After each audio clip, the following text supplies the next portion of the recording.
I had an experience where I saw Christ, but I'm not Christian, I'm Muslim. So I didn't know what was happening to me.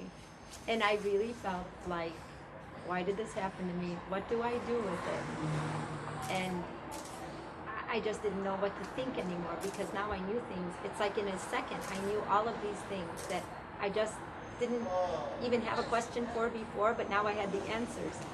And I started writing initially because I was in an arranged marriage and I didn't want to involve our family because in any culture, everybody gets into your business, and then, no matter how good you become after that, they all remember the big fight, and they all remember the big problems, and it just doesn't go away.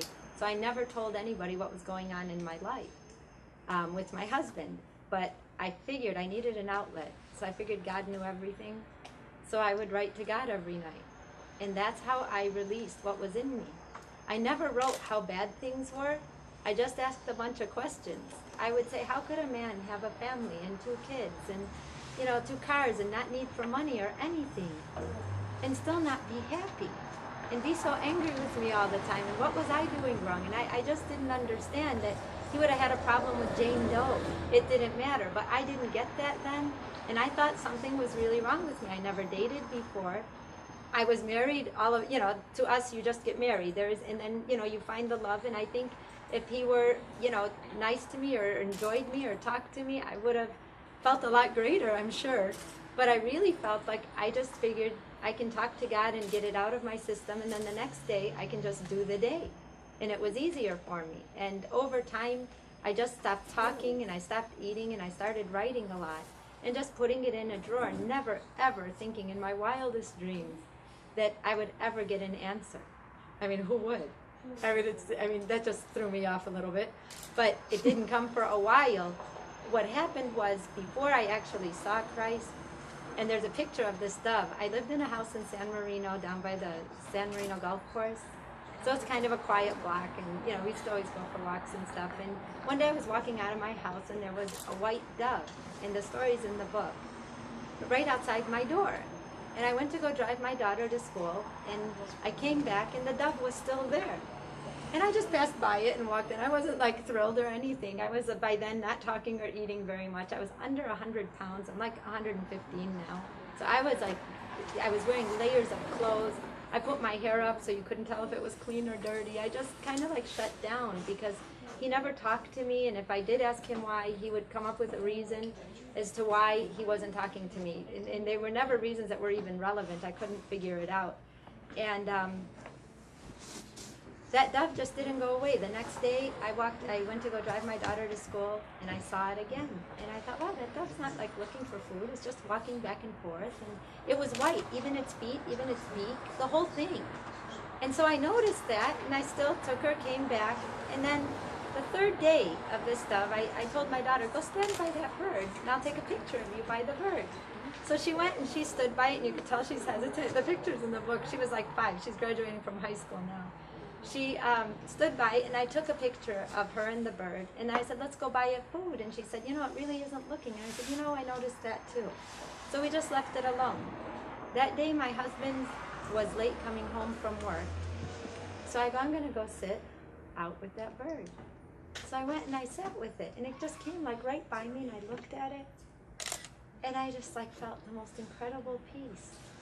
And I knew everything would be okay, whatever that meant. I didn't even know what that meant to me, because before then I'd made a deal with God that I would honor this marriage, never realizing I could get out of it, that I would honor it until I died, but after I died, I never wanted to see him again.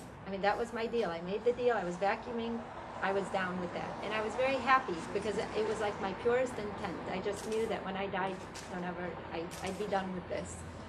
And I just sat and I looked at that bird, and I knew everything would be okay. No sooner did I think that and look at it, it took off and flew to my neighbor's garage and met another white bird, and they both took off together. And then I didn't think of it. 3 months later, my husband left the house to give me time to get my health back, because by then I was so thin. I was like sleeping most of the day, and the only love I felt was for my kids. That was it. That's all I could feel. That was all I had left. I stopped really going anywhere or doing anything. And 3 months later, he left the house to give me time. And when he left, I knew he was never coming back. And he never did. I immediately, once I realized he was out, I went and filed papers, like before anyone could even stop anything. And anyone who called me to ask me what happened, I didn't call back. I didn't want to live in the problem. I was already done. It was like he left and all the things I was holding in left with him. And I realized they weren't even mine all that time. I was carrying his pain, his anguish, his things. And all the writing that I was doing then, I did not know he had been reading. When he came to get the things, he was looking for my writing, and I didn't even know he knew it existed. And he said to me, there's something that you know that only 1% of the people in the world know. And when people find out, I'm going to be there. That was the last thing he said to me when he left the house. He couldn't find them. I couldn't find them because by then we were splitting things, and he was taking some clothes and whatever. And there was nothing anyone could say or do that I figured he can fight with himself for so long. I didn't respond to anyone in our community. My parents wanted me to go back to Chicago and remarry, but now I was like used with children. And I thought, so when I'm going to marry like an older, I can't do this again. I said, okay, I did it your way. And if everybody I know now never talks to me again, it's okay with me. And I had to really live in that. I said, I have 2 people who are depending on me, and I'm not letting them down. I already did it that way. And for a while, honest to God, I didn't know who I was without my community because that's all I knew. I knew 3 people in Southern California outside of my marriage, and there were 3 people I worked with 10 years prior that I found. And they're very good friends of mine again. But something like this doesn't happen for no reason. I want to say fortunately, because everything that did happen made this happen, and this has already touched so many lives that I could be here or not, and the book exists.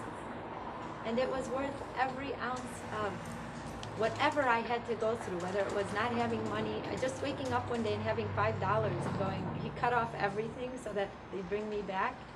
And I thought, well, this is what it feels like to have only $5. And I was like, okay. But no one can stop me from taking care of my body or my health or my kids. And money comes and goes in life. And I went from like millions to $5. And I stood in my living room and I go, look at that, the sun's still shining. Nobody knows I'm any different. I'm still the same person I was yesterday. And I had to actually talk to myself and realize I'm not crazy, because it really calmed me down a lot to do that.